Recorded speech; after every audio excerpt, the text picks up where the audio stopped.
But it's also important to note that Jesus told us very clearly, no one knows the day and the hour. And that's why, for whatever reasons, people are always date setting. Exact alignment will happen in 2026 at Easter. What will happen? The alignment she told me about, that the Star of Regulus would be on the horizon in front of the Sphinx.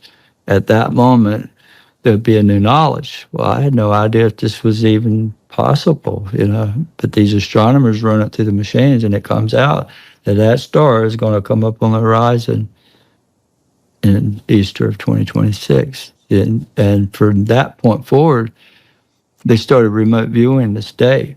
Government did. And now you hear it all over TV. 2026, that's the big date. 2027, that year, something's going to happen. Armageddon, you hear it all over. You hear it on TV. If you study, like I've heard even. Well, I won't say names, but please do. Well, Lou Elizondo, right? Lou's mentioned that date. A lot of people have. Easter 2026. Well, the year 2026. I gave him the specific time. And it was with Robert Grant that I told him about this alignment and all. And then he's like, oh my God. He's been looking for this ruby.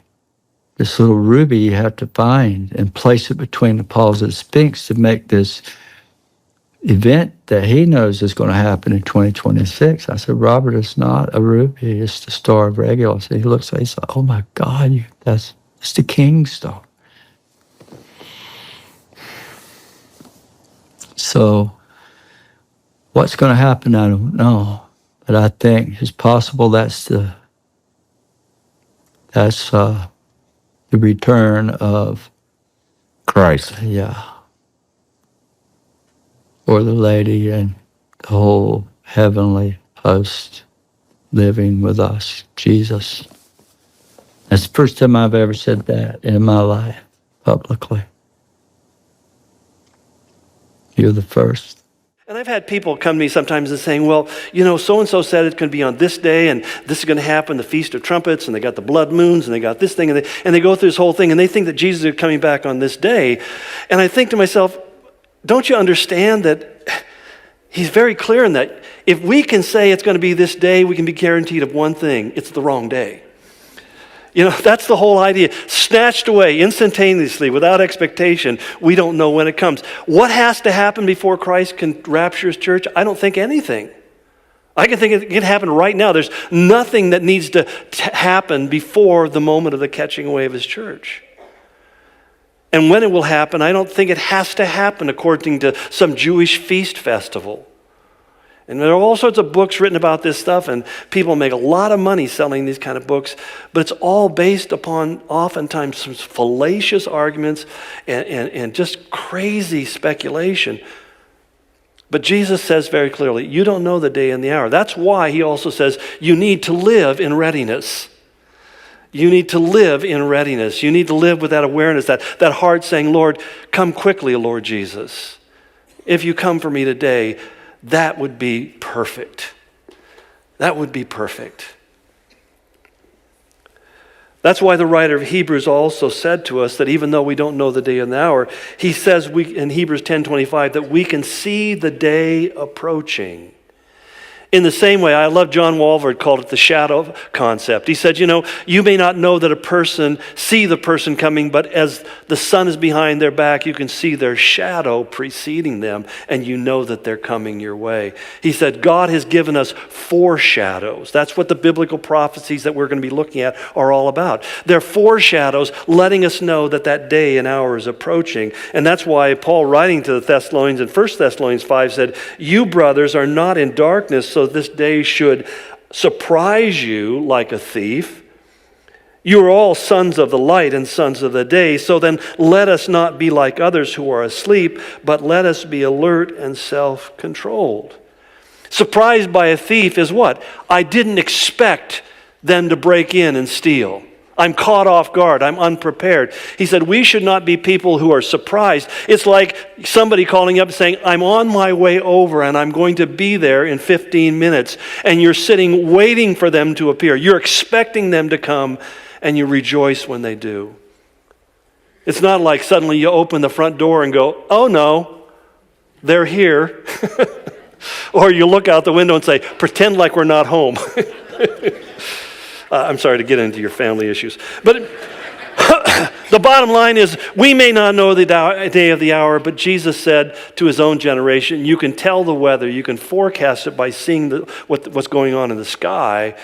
Why can't you understand the times that you're living in right now?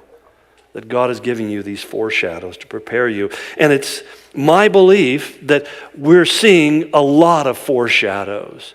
Now, I believed that 40 years ago. But I'm saying today that the shadows are getting bigger and longer and darker as we move ahead. And I'm not saying that Christ is going to come necessarily even in my lifetime, although I would be surprised if he didn't. But then again, I don't know how long my lifetime is going to last. This may be my last day. So either way, I meet the Lord one way or another. But the bottom line is, I think we're seeing such incredible things going on in the world that it's hard for me not to see it all around us. Again, in terms of the bigger picture that I try to paint, the establishment of one world government, one world economy, and one religion, as I said before, up until this present time, the idea of this universally and literally being fulfilled seemed impossible, and that led a lot of people to symbolic interpretations. But today, as I said again and again, these things are very much in play. And you find it really being part of the conversation, not only in from lightweights like a John Lennon who asked us to imagine a world where there was no heaven, no religion, no countries, no possessions, and the world would all live in as one. Or Carlos Santana, who simply predicted that one day there will be no borders, no boundaries, no flags, no countries, and the only passport will be your heart.